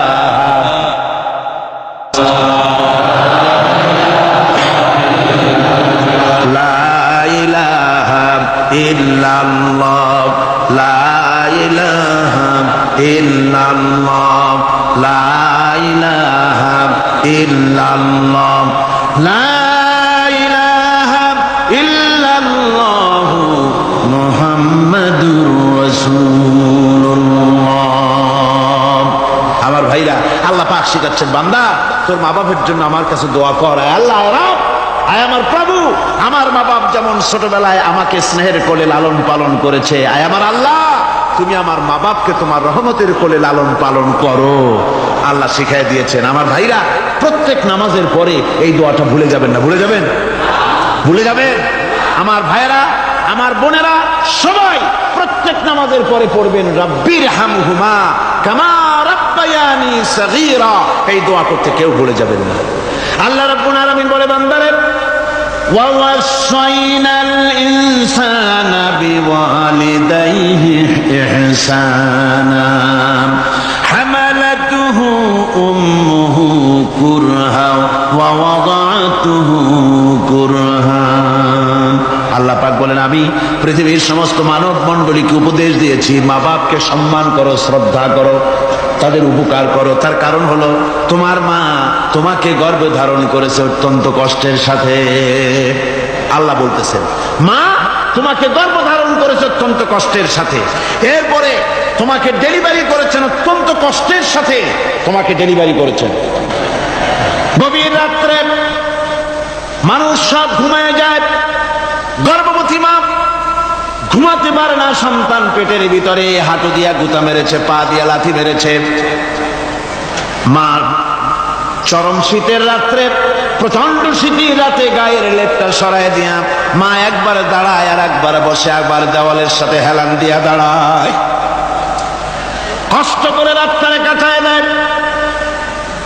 আবার সারাদিন সংসারের জন্য কাজ করেছেন, রান্না বান্না করেছেন মা, সকলকে খাওয়াইয়া মা শেষের দিকে খেতে গেছেন।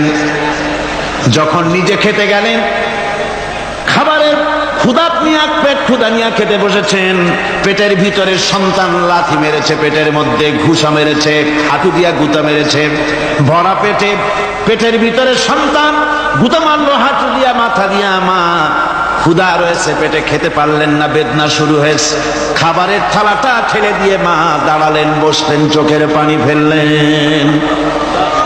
এভাবে করে মা একটা দুইটা দিন নয়, 10টি মাস পর্যন্ত সন্তানটাকে পেটের মধ্যে নিয়ে, একটা জীবিত মানুষ আর একটা জীবিত সন্তান পেটের মধ্যে নিয়ে নড়াচড়া করছেন, চলাফেরা করছেন। কিতাবের মধ্যে এসেছে রাতের বেলায় মা যে ঘুমাতে পারেন না, সন্তানের নড়াচড়ার কারণে।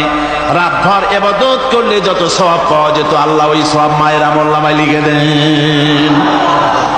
সন্তান পেটে থাকার কারণে খেতে পারে না, পেট ভরে, ক্ষুধায় কষ্ট পায় মা।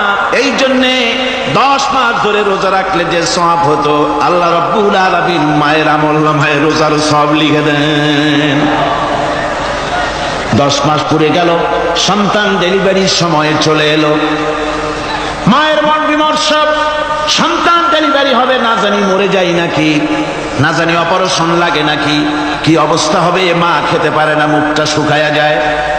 ডেলিভারির সময় যখন আসে, মা বাবার কাছ থেকে বিদায় নিয়ে যায়, স্বামীকে একান্তে গোপনে ডেকে নিয়ে বলে, প্রাণের স্বামী, দীর্ঘদিন একসঙ্গে ঘর কন্যা করেছি, অপরাধ হয়ে যেতে পারে, আমারে মাফ করে দিও। আমার মনে হয় এবার আমি আর বাঁচবো না। সংসার থাকলো, চাবি থাকলো, সব বুঝে নাও, আমারে মাফ করে দিও। মা চলে গেল সতিকা গৃহে, ক্লিনিকে চলে গেল, অপারেশন থিয়েটারে চলে গেল, অথবা ডেলিভারির জায়গায় চলে গেল। ডেলিভারি পেইন শুরু হয়ে গেল, বেদনা শুরু হয়ে গেল। এক একটা বেদনা যেন মায়ের এক একটা মৃত্যু যন্ত্রণা শুরু হয়ে যায়। এমন যন্ত্রণা, প্রসব বেদনা দুনিয়ার ভুক্তভোগী মা ছাড়া আর কেউ জানে না। এই চরম বেদনার ভেতর দিয়ে, চরম কষ্টের ভিতরে মা যখন একটা বাচ্চা প্রসব করলো, জিহাদের ময়দানের মতো মা রক্তাক্ত হয়ে গেলেন, সন্তান দুনিয়ায় এলো। মা তখন অস্থির থাকেন। এত বড় বিরাট কষ্টের ভিতরে আল্লাহ রাব্বুল আলামিন বলেন, সন্তান যখন ডেলিভারি হয়ে গেল, মায়ের মনের ভিতরে আমি তখন এই ফিলিংস, এই টেন্ডেন্সি জাগ্রত করে দিই, দেখ কি হয়েছে। মা তখন দেখতে চায় কি হয়েছে। মায়ের সামনে যখন এত কষ্টের, হৃদয় বিন্দ্রণ, কলিজার 32টি নাড়ি ছেঁড়া যন্ত্রণার সন্তান যখন মায়ের চোখের সামনে আসে, আল্লাহ পাক বলেন, মা যখন তার ছেলের মুখের দিকে তাকায়, মেয়ের মুখের দিকে তাকায়, আল্লাহ বলেন 10 মাসের পেটে ধরা কষ্ট আর ডেলিভারির সব কষ্ট মায়ের মন থেকে মুছে ফেলে দেই। আল্লাহ রাব্বুল আলামিন বলেন, খবরদার দুনিয়ার মানুষ, এমন মায়ের সাথে নাফরমানি করবি না, এ মায়ের সাথে নাফরমানি করবি না। মাকে সম্মান করবি, মার কাছে দোয়া চাবি। দুনিয়ায় যদি সম্মান চাও, রিজেক্ট চাও, মায়ের পায়ে ধরে কাঁদো। মায়ের জাতি অনেক সম্মান পায়। রাসূল করিম সাল্লাল্লাহু আলাইহি সাল্লামকে প্রশ্ন করা হয়েছে, হুজুর খেদমত করবো কার? হুজুর কয় মায়ের। তারপরে কার? হুজুর কয় মায়ের। তারপরে কার? হুজুর বলেন মায়ের। তারপরে কার? তোমার পিতা। 3 গুণ। তোর মায়ের মর্যাদা 3 গুণ বেশি, তোর বাপের চাইতে মর্যাদা বেশি। সুবহানাল্লাহ পড়ে। আর আজকে ইসলামের শত্রুরা তারা বলে যে ইসলাম নারীর অধিকার আদায় করে নাই। নারীর অধিকার ইসলাম দেয় নাই তো কে দিয়েছে?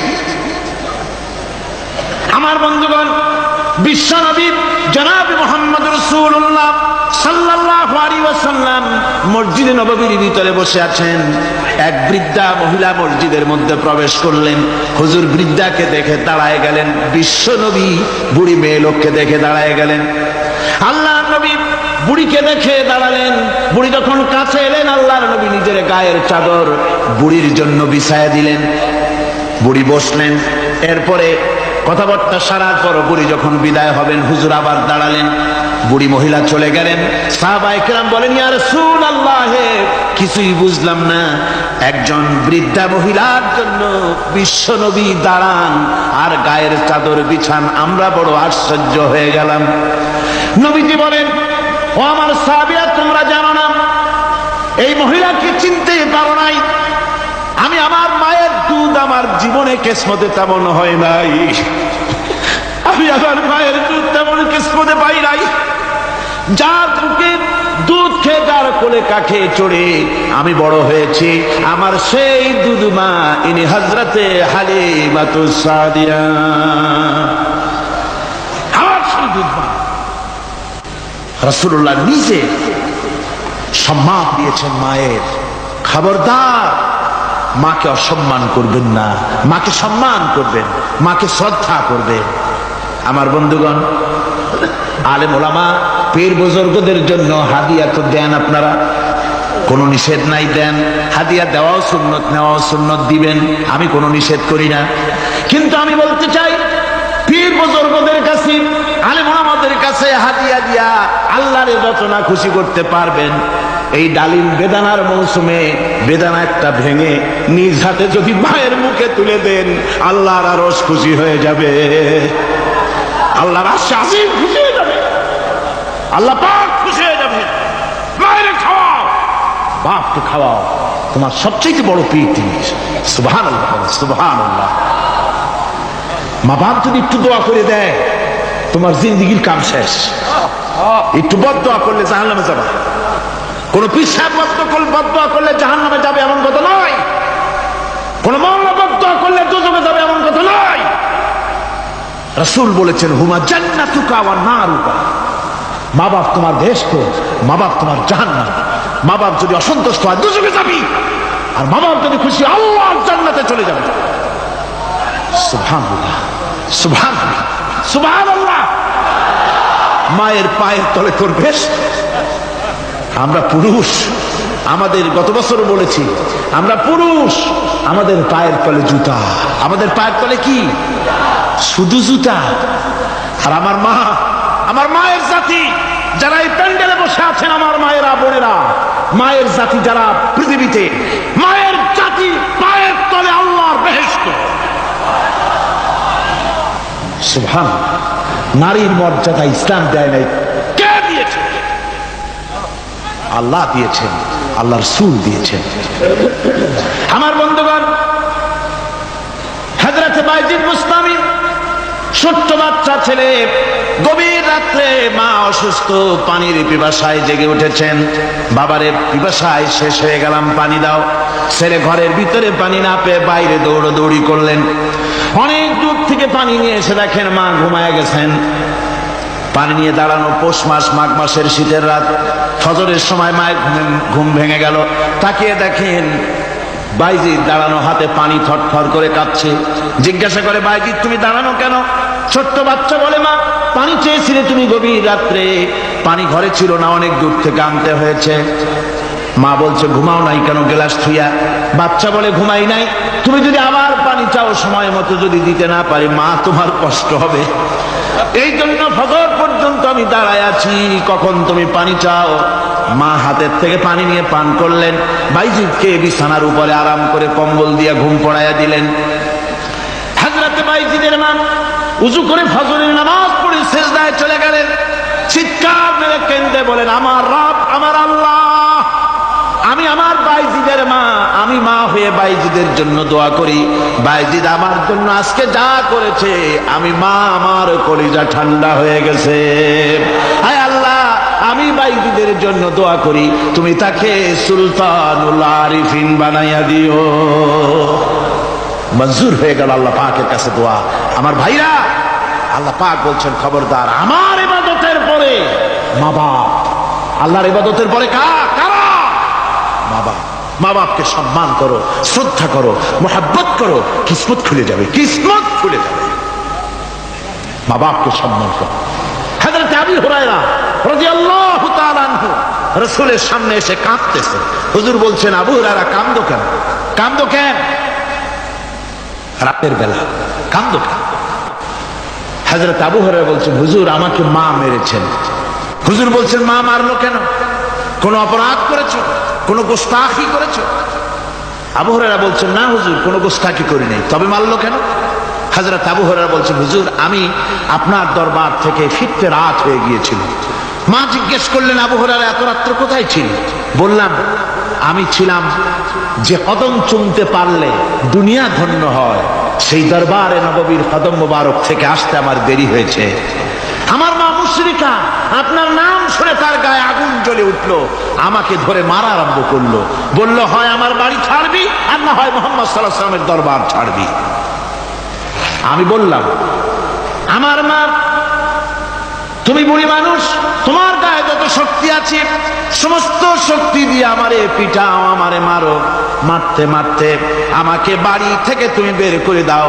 তোমার বাড়ি শুদ্ধ, তামাম দুনিয়া ছেড়ে দিতে পারি, আল্লাহর নবীর কদম মোবারক ছেড়ে দিতে পারি না। হুজুর, আমার মা আমাকে গলা ধাক্কা দিয়ে বের করে দিয়েছেন। হুজুর বলছেন, আবু হুরায়রা, তোমার মা তোমাকে মেরেছে, তুমি আমার কাছে নালিশ করছো? আমার তো এখানে ইন্টারফেয়ার করার কিছুই নেই। সুবহানাল্লাহ, সুবহানাল্লাহ। মা তোমাকে মেরেছে, এখানে আমার করার কিচ্ছু নয়। বিশ্ব নবী বলছেন, এত বড় পাওয়ারফুল নবী, লেজিসলেটিভ পাওয়ার, সারে আল্লাহ তাকে বানিয়েছেন শরীয়ত প্রণেতা। কোরআন শরীফ, কোরআন শরীফে শুধু হালাল ও হারামের, হালাল এবং হারামের, বৈধ এবং অবৈধের সীমারেখা শুধু কোরআনই ঠিক করেন, রাসূলের জন্য আল্লাহ ছেড়ে দিয়েছেন। আল্লাহ রাসূলও হারাম, হালাল এবং হারামের বৈধতা অবৈধতার সীমারেখা নির্ধারণ করেছেন। এত বড় ক্ষমতা তার, এত বড় পাওয়ারফুল বিশ্বনবী, তিনি বলছেন, মা মেরেছে, আমার করার কিছু নেই। চিন্তা করেন কত বড় কথা, এ কথা লোট কত। হযরত আবু হুরায়রা বলেন, ইয়া রাসূলুল্লাহ, মা মাকে মেরেছেন, আমি আল্লাহর নবীর কাছে মায়ের বিরুদ্ধে নালিশ করতে আসি নাই। বললেন, কেন এসেছো? হযরত আবু হুরায়রা বলেন, হুজুর, এসেছি একটা কারণে।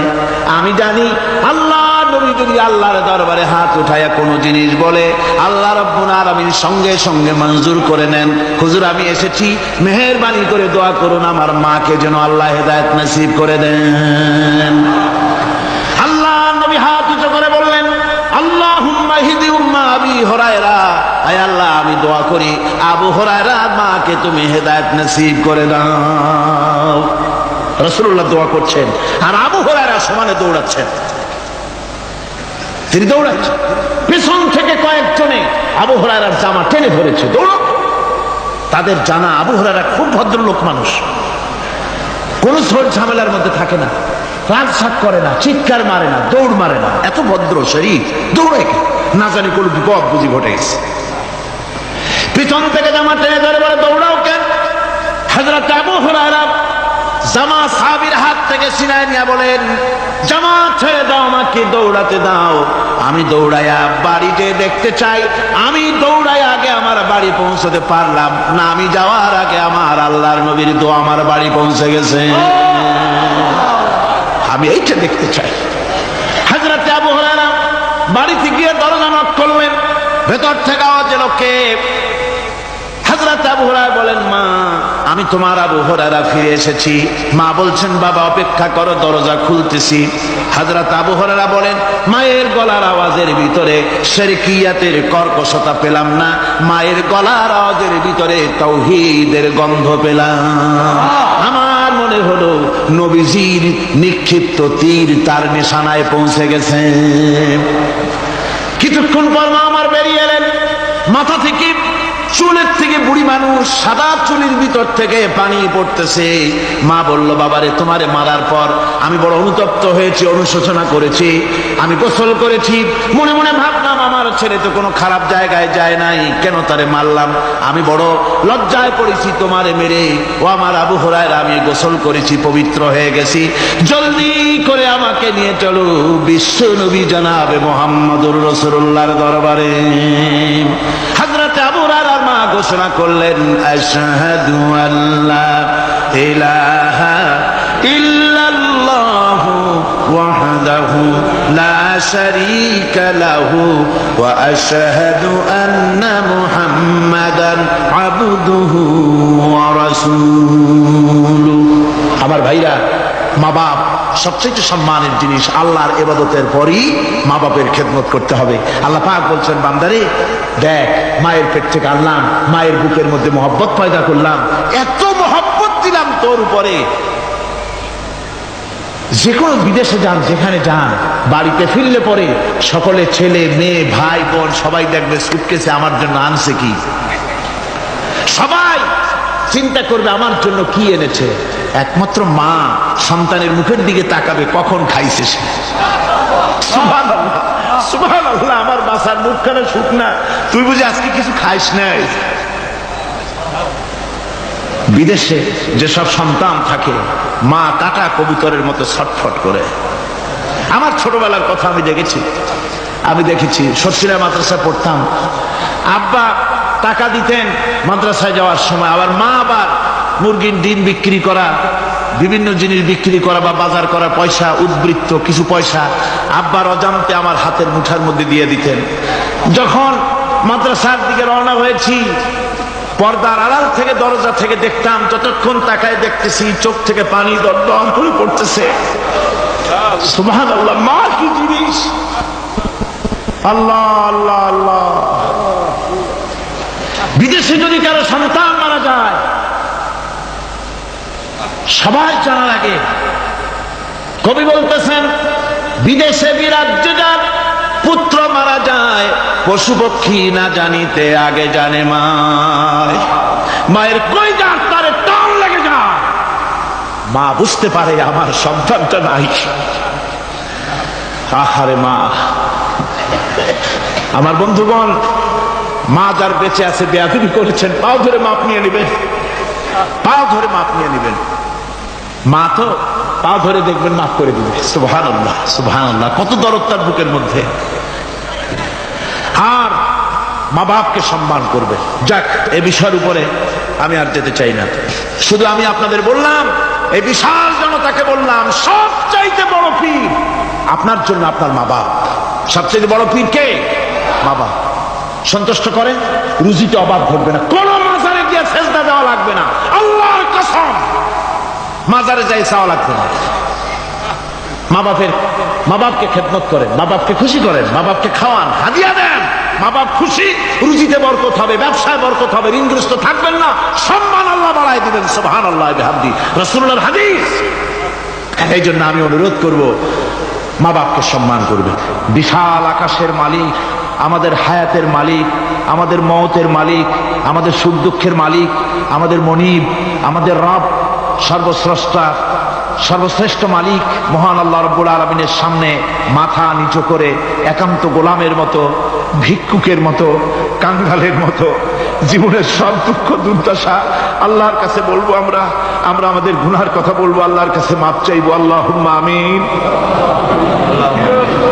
রব্বানা ظلمنا أنفسنا وإن لم تغفر لنا وترحمنا لنكونن من الخاسرين ربنا ظلمنا أنفسنا وإن لم تغفر لنا وترحمنا لنكونن من الخاسرين ربنا لا تزغ قلوبنا بعد إذ هديتنا وهب لنا من لدنك رحمة إنك أنت الوهاب رب العالمين আমাদের গুনার দিকে নজর করো না আমাদের গুনার দিকে তাকায়ো না আমরা এত গুনাহ করেছি সেদিকে তাকালে হয়তো রহমত করতে ইচ্ছে করবে না আয় আল্লাহ আমাদের গুনার দিকে তাকায়ো না আমাদের চোখের দিকে তাকাও আর আমাদের মুখের কাকুতি মিনতির দিকে তাকায়া আমাদের জিন্দেগির গুনাহ আল্লাহ মাফ করে দাও রব্বুল আলামিন এই 5 দিন তাফসীর করতে গিয়ে যদি কোনো ভুল আমি করে থাকি আয় আল্লাহ আমি মানুষ ইলম কালাম নাই আমি যদি কোনো ভুল করে থাকি আল্লাহ তুমি দয়া করে আমাকে মাফ করে দাও। কোনো ভুল কথা যদি বলে থাকি তোমার বান্দাদের স্মৃতি থেকে তা মিটাইয়া দাও। হে আল্লাহ, হক কথা যা বলেছি, কোরআনের কথা, হাদিসের কথা, তেলাওয়াত যা হয়েছে, জিকির আজকার হয়েছে, আল্লাহ এতে তুমি খুশি হয়ে যে সওয়াবটুকুন দিবে, আল্লাহ দয়া করে সওয়াবটুকুন সরওয়ারে কায়নাত আশরাফুল আম্বিয়া সাইয়্যিদুল মুরসালিন রাহমাতুল লিল আলামিন জনাবে মুহাম্মদুর রাসূলুল্লাহ সাল্লাল্লাহু আলাইহি ওয়াসাল্লামের রূহ মুবারকে পৌঁছায়া দাও। রব্বুল আলামিন তাম পৃথিবীর মাটির নিচে যত মুমিন মুমিনাত শুয়ে আছে আল্লাহ তাদের আরো আর পরে সওয়াব পৌঁছায়া দাও। রব্বুল আলামিন আমরা বড় গুনাহগার, এই মুহূর্তে মনে পড়ে গেল আমাদের আব্বাজানের কথা, আমাদের মার কথা মনে পড়ে গেল। আল্লাহ, আয় আল্লাহ, আমাদের আব্বাজান যারা কবরে চলে গেছে আমাদের জন্য কত কষ্ট করেছেন আল্লাহ, বাপজানের কবরটাকে বেহেশত বানাইয়া দাও। রব্বুল আলামিন, আব্বার কথা কি ভোলা যায়? আমাদের মানুষ করার জন্য কত কষ্ট করেছেন, কত মিথ্যা মামলা করেছেন, কত বাড়ি ঘর করে গেছেন আমাদের জন্য। একটা পয়সা নিয়ে যান নাই, কিছু নিয়ে যায় নাই, খালি হাতে চলে গেছে। আল্লাহ বাপজানের কবরটা বেহেশত বানাইয়া দাও। রব্বুল আলামিন, জনম দুঃখিনী মা, আমাদের মা যাদের বিদায় হয়ে গেছে আল্লাহ বেহেশতের বাগান বানাইয়া দাও কবরটারে। আল্লাহ কবরগুলিকে জান্নাতুল ফেরদাউস বানাইয়া দাও। রব্বির হামহুমা কামা রব্বায়ানি সগীরা, রব্বির হামহুমা কামা রব্বায়ানি সগীরা। আল্লাহ সগীরা রব্বির হামহুমা তুমি তো রহমান রব্বায়ানি সগীরা। তুমি জব্বার আল্লাহ, তুমি সত্তার, আমাদের দিকে তুমি মুহাইমিন, তুমি মুমিন, তুমি মুতাকাব্বির, তুমি সত্তারুল উয়ুব। আল্লাহ আমাদের দিকে তাকাও, আমাদের দিকে তাকাও। আয় আল্লাহ, এইভাবে করে মায়ের কাছে দাঁড়ায়া যদি মা মা বলে যদি কাঁদতাম, এমন নিষ্ঠুর মা নাই যে কোলে না নিয়ে পারে। আল্লাহ, মায়ের চাইতে লক্ষ গুণে মায়া তোমার বেশি, আমাদেরকে রহমতের কোলে টেনে নাও। আয় আল্লাহ, যত মানুষ মাহফিলে হাত উঁচু করছে, যত গুনাহ আছে আজকের মাঠ থেকে কেউ যেন গুনাহ নিয়ে বাড়ি না যায়। আল্লাহ, আমাদের শিরক গুনাহ মাফ করো, আমাদের বেদাতের গুনাহ মাফ করো, চুরি ডাকাতির গুনাহ মাফ করো, মানুষ হত্যা করার গুনাহ মাফ করো, জেনা করার গুনাহ মাফ করো। আমাদের বিদায় হয়ে গেছে আল্লাহ, রব্বুল আলামিন বাংলাদেশ আমাদের প্রিয় জন্মভূমি, আল্লাহ কবরগুলিকে জান্নাতুল ফেরদাউস বানাইয়া দাও। রব্বির হামহুমা কামা রব্বায়ানি সগীরা। রব্বুল আলামিন, আমাদের দোয়া তুমি কবুল করো আল্লাহ। দোয়া আল্লাহ, আমাদের কান্নার আওয়াজ তুমি শোনো আল্লাহ। কিছু নাই কান্না ছাড়া আমাদের কাছে। আল্লাহ, এই মাহফিলে যত যুবক এসেছে, আমাদের দেশের যুবকদের চরিত্র শেষ হয়ে যাচ্ছে আল্লাহ। সব যুবকদের জন্য দোয়া করি আল্লাহ, যুবক ছেলেদের ইসলামী আন্দোলনের জন্য খালিদ বিন ওয়ালিদ বানায় দাও। এই মাহফিলে যত যুবক এসেছে আল্লাহ, সব যুবকদেরকে ইসলামী আন্দোলনের কর্মী বানায় দাও। আয় আল্লাহ, বাংলাদেশের সেনাবাহিনী, বাংলাদেশের বিডিআর তোমার দরবারে মঞ্জুর করো, তাদের সিনায় হিম্মত দাও। বাংলাদেশের পুলিশ বাহিনী ইমাম দিয়া কলজেটারে ভরে দাও। বাংলাদেশের সেনাবাহিনী, air force, land force, BDR, police, এদের কলিজায় এত বড় ইমান দাও যে ইমানের জোরে বাংলাদেশের প্রতি ইঞ্চি জমিন রক্ত দিয়া হেফাজত করতে পারে। আল্লাহ, ইয়া আল্লাহ, ইয়া আল্লাহ। আমার ভাইরা হুজুর সাল্লাল্লাহু আলাইহি ওয়াসাল্লাম আরাফাতের ময়দানে দুহাত উঁচু করে দিয়ে আল্লাহর কাছে চাইছিলেন, যাতে তার বগল দেখা গিয়েছিল। হাদিস শরীফে এসেছে, আল্লাহর কাছে দুটো হাত উঁচু করে দিয়ে চান, ইয়া আল্লাহ, আল্লাহ। কান্দেন কান্দেন, আজকে কানবেন না, কবে কানবেন? আজই তো কান্নার দিন। কাদের আল্লাহর কাছে, আল্লাহ ভিক্ষা চাই তোমার কাছে, আল্লাহ। আল্লাহ, অনেকের রোগ ব্যাধি আছে, মাফ করে দাও আল্লাহ। আজকের এক মহিলা আমার সঙ্গে টেলিফোনে কাঁদলেন, 20 বছর পর্যন্ত রোগে ভুগতেন। রাহেল আক্তার লাকি তার নাম। 20 বছর পর্যন্ত ভুগতেছে রোগে, কাঁদতেছে, বলছে বিশ্বাস করি কোরআনের মাহফিলে দোয়া কবুল হবে, অপারেশন যেন লাগে না, দোয়া করেন এই মহিলাকে যেন আল্লাহ অপারেশন না লাগায় ভালো করে দেন। আমার মা বোনেরা, মেয়ে লোক মানুষ, পেটে বাচ্চা, কোলে বাচ্চা, কষ্ট করে মা বোনেরা বহুত দূর দারাজ থেকে এসেছে। আল্লাহ, আমার মায়েরা বোনেরা যারা আসছে, আল্লাহ কিয়ামতে তাদেরকে খাদিজা এবং আয়েশার কাতারে দাঁড় করায় দিও। আল্লাহ, আমার মা বোনদেরকে পর্দায় থাকার তৌফিক দিও। আল্লাহ, মা বোনদেরকে তুমি হেফাজত করো। যত রিকশাওয়ালা এসেছে আল্লাহ, এত কষ্ট তারা করে, ওদের ভাগ্য তুমি উন্নতি করে দিও আল্লাহ। রিকশাওয়ালা, ঠেলাওয়ালা, কুলি, মজুর, আল্লাহ সকলের উপরে তোমার রহমত নাজিল করো। কলেজ বিশ্ববিদ্যালয়ের শিক্ষক, ছাত্র, ডিসি, এসপি, জজ, ব্যারিস্টার, ম্যাজিস্ট্রেট, আইনজীবী, বুদ্ধিজীবী, সাহিত্যিক, সাংবাদিক, প্রকৌশলী, চিকিৎসক, কৃষিবিদ, আল্লাহ সকলের উপরে তোমার রহমত নাজিল করো আল্লাহ রব্বুল আলামিন। আমরা এই বিশ্বাস নিয়ে হাত নামাচ্ছি যে আমরা এতক্ষণ যা বলেছি তুমি শুনেছো, আমরা যা বলেছি তুমি কবুল করেছো। আয় আল্লাহ, আমাদের মুনাজাত তোমার দরবারে কবুল করে দিও আল্লাহ। সুবহান রাব্বিকা রাব্বিল ইজ্জাতি আম্মা ইয়াসিফুন ওয়া সালামুন আলাল মুরসালিন আলহামদুলিল্লাহি রাব্বিল আলামিন ওয়া জাআল আখিরা কালিমাতিনা ইনদাল মাউত লা ইলাহা ইল্লাল্লাহু মুহাম্মাদুর রাসূল।